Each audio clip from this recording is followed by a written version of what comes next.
Hello बच्चों, welcome to unique study. तो बच्चों, कल हम लोग पढ़े थे क्लास 6 का चैप्टर नंबर 5 पृथ्वी के प्रमुख परिमंडल। तो क्लास 6 का चैप्टर नंबर 5 पृथ्वी के प्रमुख परिमंडल के बारे में पढ़े थे, जिसमें हम लोग भूमंडल के बारे में पढ़े थे और कौन से द्वीप महाद्वीप मतलब सबसे बड़ा है, कौन सा सबसे छोटा है, कौन से नदी नील नदी किस महाद्वीप को होकर गुजरती है, मकर रेखा, कर्क रेखा और विषुववृत्त कौन से महाद्वीपों को काटती है। तो इसके बारे में हम लोग कल के क्लास में पढ़े थे। आज की क्लास में हम लोग उसके आगे के टॉपिक से कवर करेंगे। तो आई होप कि आप लोग को कल का वीडियो अच्छा से समझ में आ गया होगा। जो भी स्टूडेंट, जो भी बच्चे ये वीडियो देख रहे होंगे, इससे पहले आप जो पिछले क्लास का वीडियो देख कर आए, तब आपको ये समझ में आपको आएगा। लेक्चर 1 देख कर आइए तो आपको लेक्चर 2 समझ में आएगा। तो अगर मेरा वीडियो पसंद है तो प्लीज़ वीडियो को लाइक करें, शेयर करें एंड सब्सक्राइब करें। प्लीज़ ये करना ना भूलें, क्योंकि मैं आपके लिए जब इतना मेहनत कर रही हूँ तो आप इतना तो कर ही सकते हैं मेरे लिए। तो क्लास को स्टार्ट करते हैं जलमंडल से। तो हम लोग जलमंडल से क्लास को स्टार्ट करते हैं, क्योंकि हम लोग यहाँ तक कल पढ़ लिए थे, ये भी कवर हो गया था हम लोग को। तो यहाँ तक हम लोग कवर कर लिए थे। हम लोग को आज से जलमंडल पढ़ना था।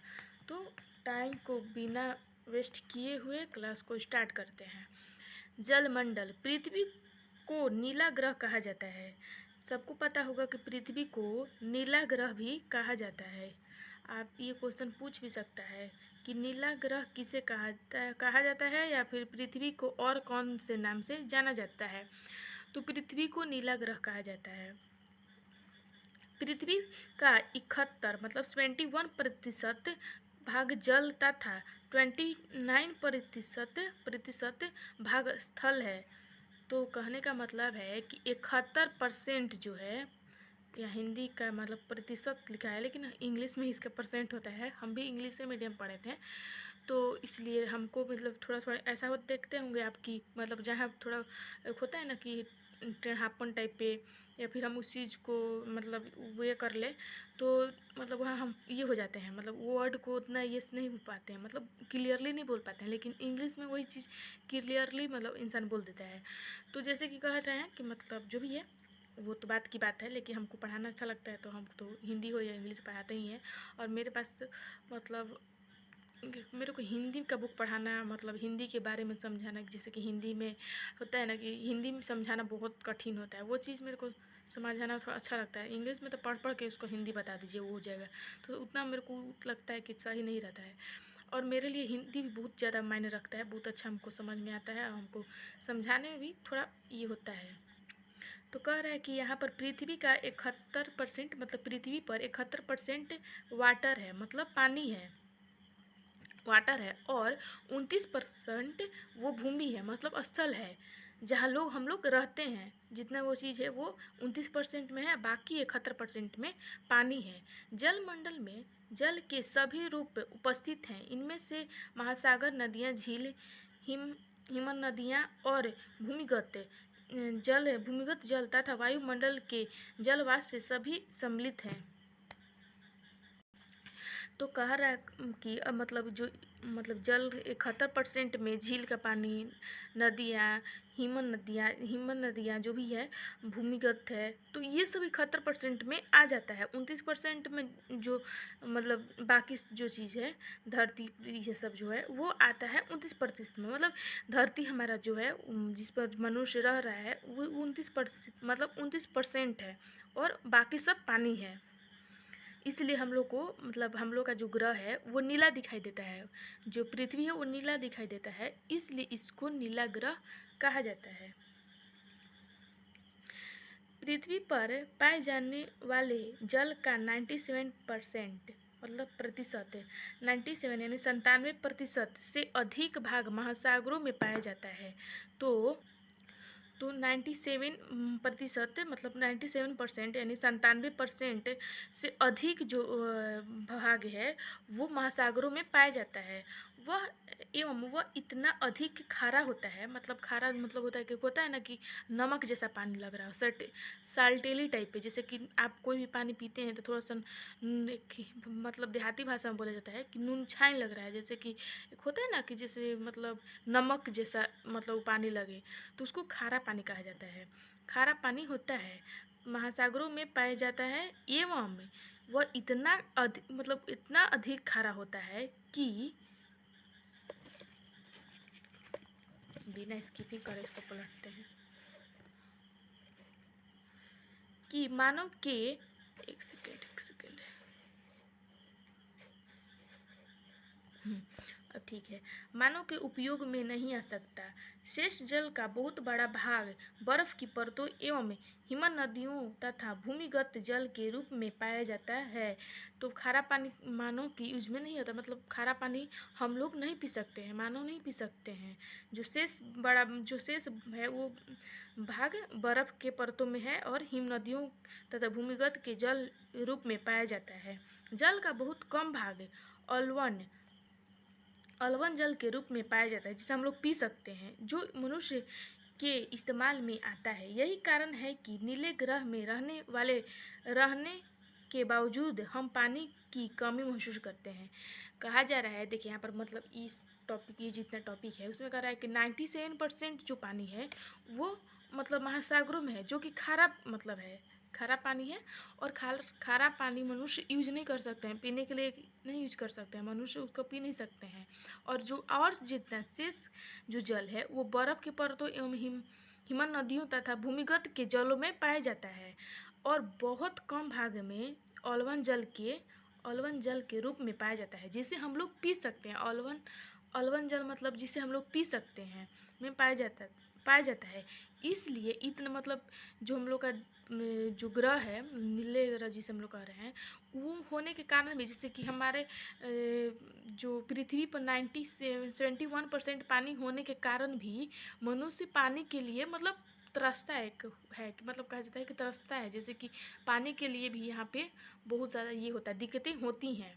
तो उस चीज़ को पानी फील करता है, महसूस करता है कि नीले पानी के होने के कारण कि मैंने हमारे जो धरती है उस पर 71% पानी ही है, लेकिन उसके बावजूद भी मनुष्य पानी के बिना थोड़ा फील करता है कि पानी कम है। बिल्कुल सही की बात है, पानी बहुत कम है, क्योंकि 97% तो खारा ही है, तो पानी बिल्कुल कम है, इसलिए थोड़ा पानी हिसाब से यूज किया जाता है, ताकि कहा जाता है कि हर चीज़ का कदर करना चाहिए, हर चीज़ का वैल्यू देना चाहिए। कब कौन चीज़ ख़त्म हो जाए कोई ठीक नहीं है।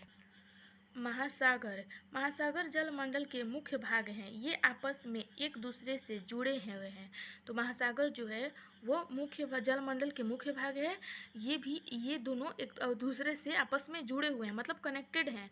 महासागरीय जल हमेशा गतिशील रहता है।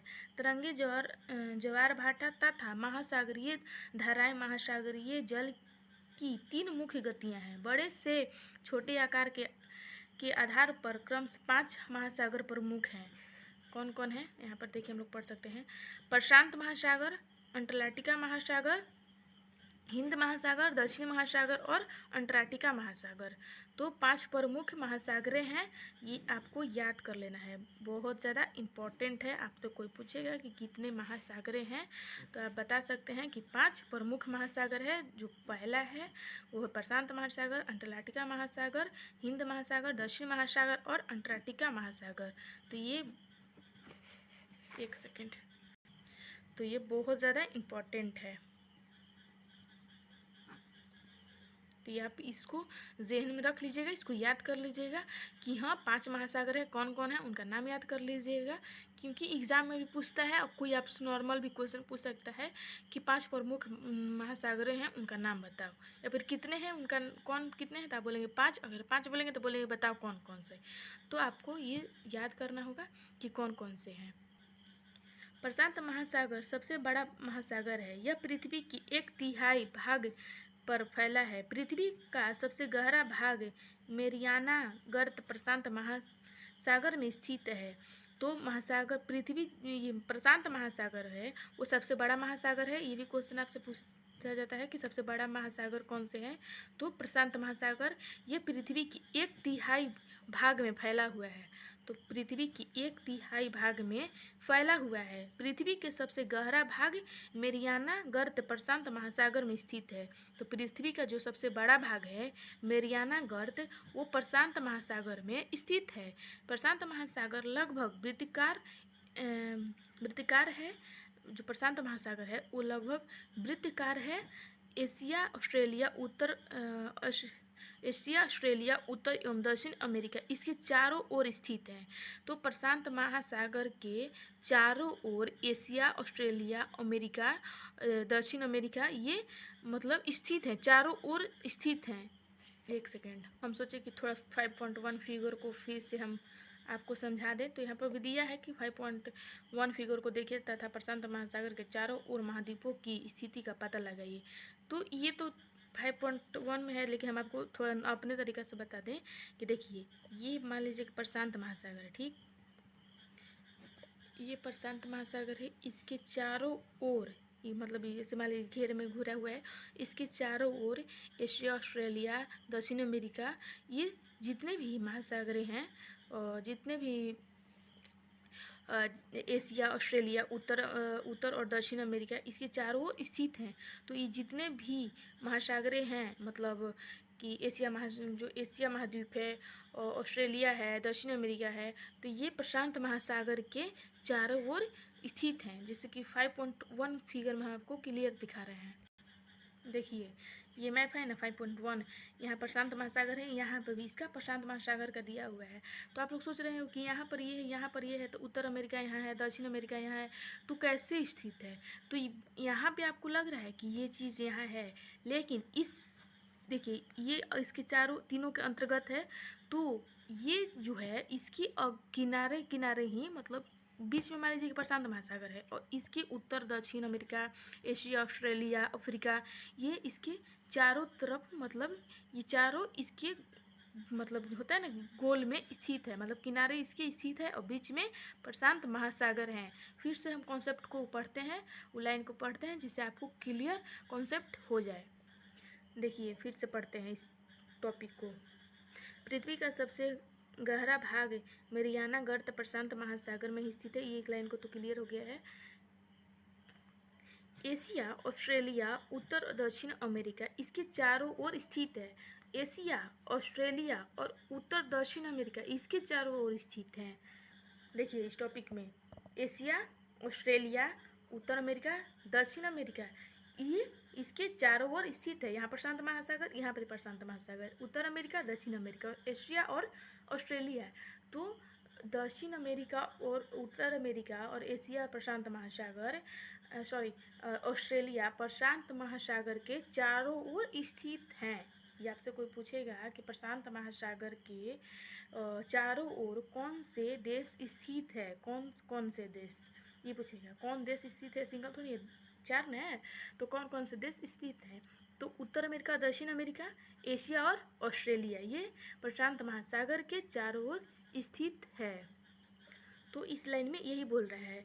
तो देखिए तथा प्रशांत महासागर के चारों ओर इन महाद्वीपों की स्थिति का पता लगाइए। तो 4 महाद्वीप हैं जो हम अभी आपको फिगर में भी बताएं, यहाँ पर भी बताएं कि एशिया, ऑस्ट्रेलिया और दक्षिण अमेरिका, उत्तर अमेरिका जो भी है ये इसके चारों ओर मतलब स्थित है, जैसे कि प्रशांत महासागर के चारों तरफ स्थित है। कौन कौन से, एशिया, ऑस्ट्रेलिया, उत्तर और दक्षिण अमेरिका किसकी ओर स्थित है, मतलब तो प्रशांत महासागर के चारों ओर स्थित है। आपसे कोई पूछेगा कि ऐसे कौन से महाद्वीप हैं, ऐसे कौन से 4 महाद्वीप हैं जो प्रशांत महासागर के चारों ओर स्थित हैं, तो आप बता दीजिएगा कि एशिया है, ऑस्ट्रेलिया है, उत्तर अमेरिका है और दक्षिण अमेरिका है। क्वेश्चन कैसे भी घुमा के पूछ देगा, आप टॉपिक को ध्यान में रखिएगा, बात सुनिए ध्यान से, तब आपको समझ में आ जाएगा। दिल दिमाग यहीं पर बैठा कर रखिए, किताब पर ही कि हाँ क्या मैम पढ़ा रही है, क्या मिस पढ़ा रही है, अभी दीदी ही सही है, क्या दीदी पढ़ा रही हैं। तो टॉपिक को आगे लेकर चलते हैं। अंटार्कटिका महासागर विश्व का दूसरा सबसे बड़ा महासागर है। तो जो अंटार्कटिका महासागर है, अटलांटिक महासागर जो है वो विश्व का सबसे दूसरा महासागर है, मतलब सबसे बड़ा में दूसरा महासागर है। विश्व का, अगर आपसे कोई पूछेगा कि विश्व का दूसरा सबसे बड़ा महासागर कौन सा है, तो अंटार्कटिक महासागर विश्व का सबसे दूसरा महासागर है। यह अंग्रेजी भाषा के इस अक्षर के आकार का है, मतलब कि अंग्रेजी भाषा में जैसे एस लिखाता है ना, उस अक्षर से ये मतलब अंटार्कटिका महासागर उस आकार में है, इस आकार में अंटार्कटिका महासागर है। तो यहाँ देखिए, यहाँ कर्क रेखा और विषुववृत्त के यहाँ पर अंटार्कटिकी महासागर को दिखाया गया है। तो ये मतलब अंग्रेजी जो शब्द है, जो कैपिटल एस जो है, एस जो अक्षर है उससे मतलब लेटर जो है उससे ये मतलब इसी शेप में अंटार्कटिका महासागर है।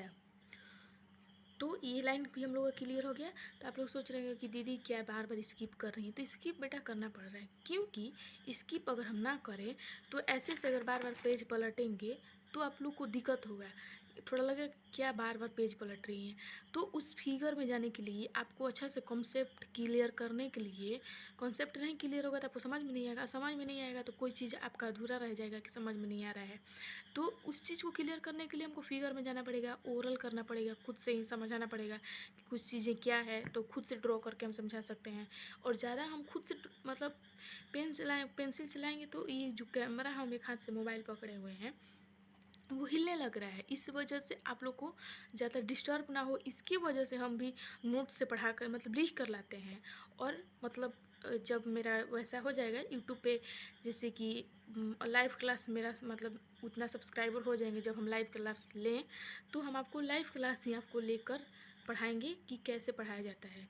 लेकिन जब ऐसा समय आएगा तो मतलब जैसे होता है ना कि 1 लाख हो जाता है, 1 मिलियन हो जाता है, तो थोड़ा सा मतलब होता है कि फैमिली भी सपोर्ट करने लगते हैं, फैमिली के विरोध मतलब फैमिली भी नहीं कहते हैं कि हाँ मत करो जैसा कुछ।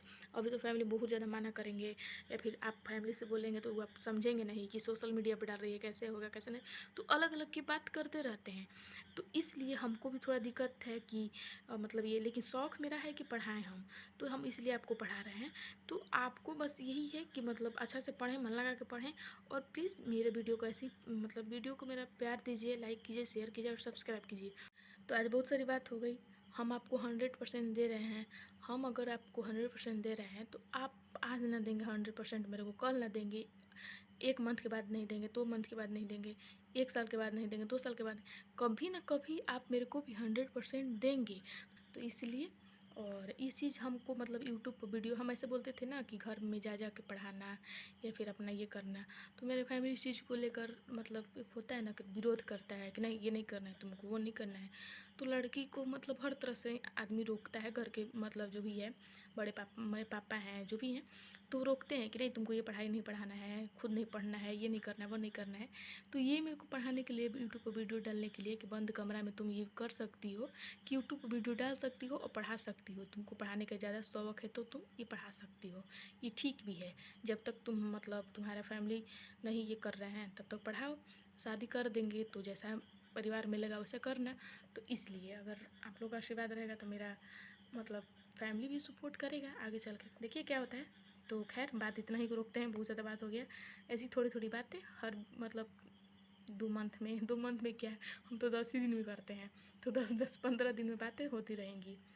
इसके पश्चिम किनारे पर उत्तर एवं दक्षिण अमेरिका है तथा पूर्वी किनारे पर यूरोप एवं अफ्रीका अंटार्कटिका महासागर की तट रेखा बहुत अधिक दंतुरित है। यह अनियमित और दंतुरित तट है।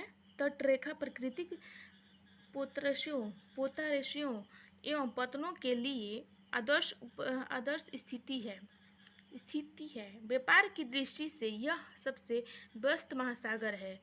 तो ये जो है अंटार्कटिका जो है वो व्यापार के माध्यम से सबसे व्यस्त महासागर है। हिंद महासागर की एक ऐसा महासागर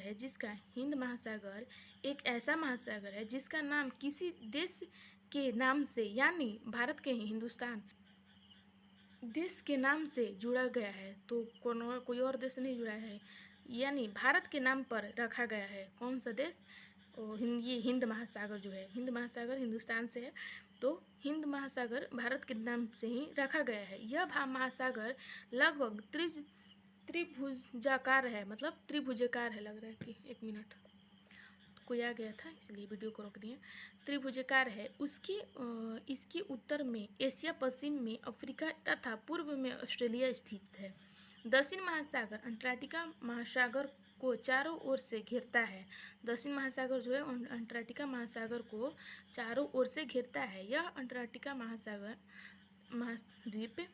अंटार्कटिका महाद्वीप से उत्तर की ओर 60 डिग्री दक्षिण अक्षांश तक फैला हुआ है। तो अंटार्कटिका महाद्वीप जो है वो उत्तर की ओर 60 डिग्री दक्षिण में, मतलब दक्षिण अक्षांश तक फैला हुआ है। अंटार्कटिक महासागर उत्तर ध्रुव वृत्त में स्थित है। अंटार्कटिक महासागर है वो उत्तर ध्रुव वृत्त में स्थित है तथा यह उत्तर ध्रुव के चारों ओर फैला है। यह प्रशांत महासागर से छिछले जल वाले एक संकरे भाग से जुड़ा है जिसे बेरिंग जल संधि के नाम से जाना जाता है। बिल्कुल अभी हम आपको कल की वीडियो में ही ये चीज़ को पढ़ाए थे कि जल संधि के मतलब जल संधि क्या है, उसका मतलब उसका क्या है जिसे उससे जल संधि कहा जाता है। तो आपको हम कल की वीडियो में पढ़ाएं। अगर आप कल की वीडियो नहीं देखें तो प्लीज़ कल की वीडियो जाकर देख लीजिएगा। के नाम से जाना जाता है। यह उत्तर अमेरिका के उत्तरी तट पर तथा यूरेशिया से घिरा हुआ है। तो ये ज़रूरी नहीं कि जो लिखा है हम वही बोलेंगे। हमको मतलब जो हम अपने से थोड़ा ये जो कॉन्सेप्ट है वो इंसान समझाने के लिए यही शब्द यूज नहीं कर सकता है। जो उसको कंफर्टेबल लगेगा कि हाँ ये चीज़ अच्छा से हम खुद से जो नोट्स में इंसान थोड़ा बहुत जो होता है मतलब, तो ऐसा नहीं है कि मतलब जैसे कि लिखा घिरा है तो हम घिरा है ही बोलें। हमको यहाँ पर मतलब लगे कि हम यहाँ बोल सकते हैं कि यूरेशिया से घिरा हुआ है तो हम ऐसा लगा देंगे खुद से। तो आप लोग ये मत बोलिएगा कि मैम दीदी गलत पढ़ा रही हैं, फिर उनको समझ में नहीं आ रहा है कि क्या लिखा हुआ है। तो नहीं, हम वो खुद से लगा कर बोलते हैं। नेक्स्ट पॉइंट है हम लोग का वायुमंडल। तो वायुमंडल क्या है?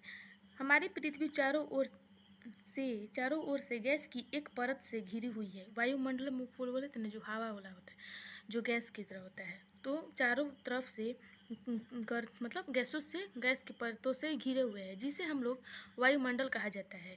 वायुमंडल की यह पतली परत इस ग्रह का महत्वपूर्ण एवं अटूट भाग है।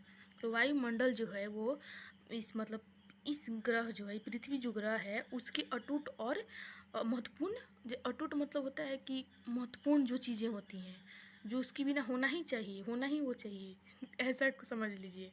हम ज़्यादा देहाती भाषा यूज करते हैं क्योंकि कहा नहीं जाता है, ऐसे मेरा मानना है कि जितना मतलब ओपन होकर जितना मतलब देहाती वर्ड यूज करके, मतलब देहाती वर्ड यूज करके ऐसा नहीं कि मतलब कुछ भी फालतू वर्ड ऐसा यूज कर दो, नहीं, मतलब कि जो बच्चा अच्छा से उस चीज़ को यूज करने के बाद अच्छा से समझ जाए वो वर्ड कहते हैं कि देहाती भाषा में यूज करके उसको समझा दो, जैसे उसको अच्छा से समझ में आ जाए, बस ये कहने का मतलब है।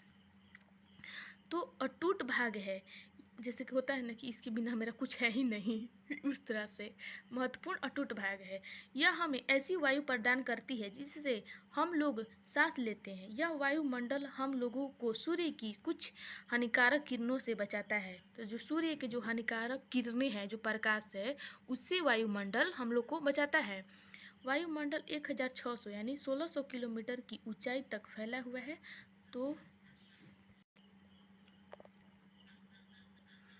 तो जो वायुमंडल है वो 1600 यानी 1600 किलोमीटर की ऊंचाई तक फैला हुआ है। ये लाइन आप लोग को आई होप क्लियर हो गया हो। वायुमंडल को उसके घटकों, तापमान तथा अन्य के आधार पर 5 परतों में बांटा जाता है। इन परतों को पृथ्वी के सतह से शुरू करते हुए क्षोभ मंडल, सप्ताप मंडल, मध्य मंडल तथा आयन मंडल तथा ब्रह्मंडल कहा जाता है। तो कौन कौन से मंडल से? क्षोभ मंडल, सप्ताप मंडल, मध्य मंडल, आयन मंडल और ब्रह्मंडल। बहिर्मंडल कहा जाता है।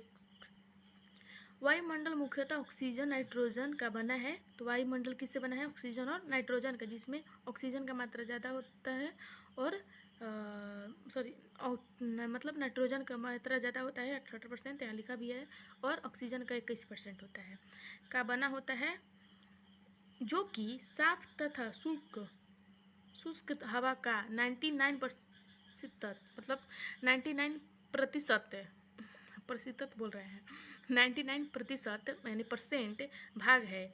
आयतन के अनुसार नाइट्रोजन 78%, ऑक्सीजन 21% तथा दूसरी गैस जैसे कार्बन डाइऑक्साइड, आर्गन इत्यादि की मात्रा 1% है, यानी 1% है। ऑक्सीजन सांस लेने की लिए आवश्यक है, बिल्कुल ऑक्सीजन जो है वो सांस लेने के लिए बहुत ज़्यादा आवश्यक होता है। और नाइट्रोजन जो है वो प्राणियों के लिए वृद्धि के लिए आवश्यक है, तो जो नाइट्रोजन है वो प्राणियों की वृद्धि के लिए आवश्यक है। और कार्बन डाइऑक्साइड जो है, यद्यपि जो मतलब कार्बन डाइऑक्साइड है वो बहुत कम मात्रा में है, लेकिन यह पृथ्वी के द्वारा छोड़ी गई ऊष्मा को अवशोषित करती है, जिससे पृथ्वी गर्म रहती है।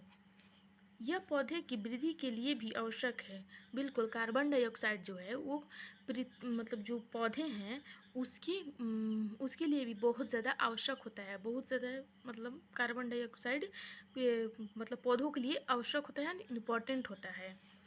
ऊंचाई के साथ वायुमंडल के घनत्व में विभिन्नता आती है। यह घनत्व समुद्री तल पर सबसे अधिक होता है तथा जैसे जैसे हम ऊपर की ओर जाते हैं यह तेजी के साथ घटता जाता है। आप जानते हैं कि पहाड़ों में पर्वतारोहियों को हवा के घनत्व में कमी होने के कारण सांस लेने में कठिनाइयाँ होती है, बिल्कुल।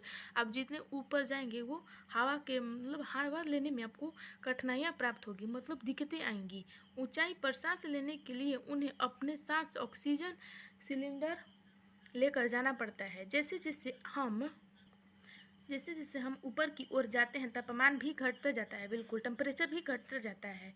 वायुमंडल पृथ्वी पर दबाव डालता है, यह एक स्थान से दूसरे स्थान पर अलग अलग होता है। कुछ क्षेत्रों में हमें अधिक दाब महसूस होता है, जबकि कुछ क्षेत्रों में कम कम वायु उच्च दाब में निम्न दाब की ओर बहती है। गतिशील वायु को पवन कहा जाता है, तो जो गतिशील वायु होता है, जो हवा होता है, उसे पवन कहा जाता है। जीवमंडल स्थल जल तथा हवा के बीच एक सीमित भाग है। यह वह भाग है जहाँ जीवन मौजूद है, बिल्कुल। और जो जीवमंडल है वो एक ऐसा भाग है जहाँ जीवन मतलब मौजूद है, जहाँ मनुष्य, जानवरें की जीवें जितने भी यहाँ पे मौजूद है, अवेलेबल है। यहाँ अवेलेबल मतलब है ना कि रखा हुआ है, मतलब मौजूद हैं। यहाँ पर ये कहने का मतलब है कि मतलब पाए जाते हैं। जैसे कि अब हर जगह पे थोड़ी जीव पाए जाएंगे, मतलब जैसे कि जीव रहेंगे, तो ये इसलिए मतलब मेरा कहने का मतलब है कि जीव मंडल पे जीव मौजूद हैं। यहाँ जीवों की बहुत सी प्रजातियाँ हैं, बिल्कुल। जीव मतलब ये नहीं कि एक मनुष्य ही है, बहुत सारी प्रजातियाँ हैं जो जीवमंडल जो है जीवमंडल पर है। जैसे कि पृथ्वी पर जो प्रजातियाँ हैं एक ही तरह की नहीं है कि मनुष्य है, पुरुष है या महिला है, तो यही नहीं है, बहुत तरह के हैं, जो कि सूक्ष्म जीवों तथा बैक्टीरियों से लेकर बड़े स्तनधारियों के आकार में पाई जाती हैं। जो बोले कि मतलब छोटा सा बैक्टीरिया हो, छोटा सा जो केचुआ होता है वो भी हो, चेरा जो कहा जाता है देहाती भाषा में चेरा, जो हम लोग तरफ कहा जाता है चेरा, वो भी हो, तो वो भी जो जीव है वो धरती पे पाए जाते हैं। मनुष्य सहित सभी प्राणी जीवित रहने के लिए एक दूसरे के साथ जीव मंडल से जुड़े हुए हैं। तो जितने भी प्राणी हैं, जितने भी जीव हैं, वो एक दूसरे से मतलब जीवित रहने के लिए वो जीव मंडल में एक दूसरे से जुड़े होते हैं। जीव मंडल के प्राणियों को मुख्यतः दो भागों यानी जंतु जगत एवं पादप जगत में विभक्त किया जा सकता है। पृथ्वी के ये तीनों परिमंडल आपस में पारंपरिक क्रिया करते हैं तथा एक दूसरे को किसी न किसी रूप में प्रभावित करते हैं। उदाहरण के लिए लड़की तथा खेती के लिए लड़की लिखा लकड़ी लकड़ी लिखा है, लकड़ी तथा खेती के लिए वनों को काटा जाए तो इसे ढलुआ भाग पर मिट्टी का कटाव तेजी से होने लगता है। तो ढलुआ भाग पर अगर कोई भी जब लकड़ी या खेती के लिए वनों को काटा जाए तो इसे ढलुआ भाग पर मिट्टी का कटाव होने लगता है। कटाव होने लगता है, तेजी से होने लगता है। इस प्रकार प्राकृतिक आपदाएं जैसे भूकंप से पृथ्वी की सतह पर परिवर्तन हो जाता है। बिल्कुल। हाल ही में सुनामी के कारण अंडमान या निकोबार द्वीप समूहों का कुछ भाग पानी में डूब गया है। झीलों तथा नदियों में दूषित पदार्थों के प्रवाहित होने का उनका जल मानव के इस्तेमाल के लायक नहीं रह जाता। यह जल दूसरे जीवों को भी नुकसान पहुंचाता है। उद्योगों तापीय विद्युत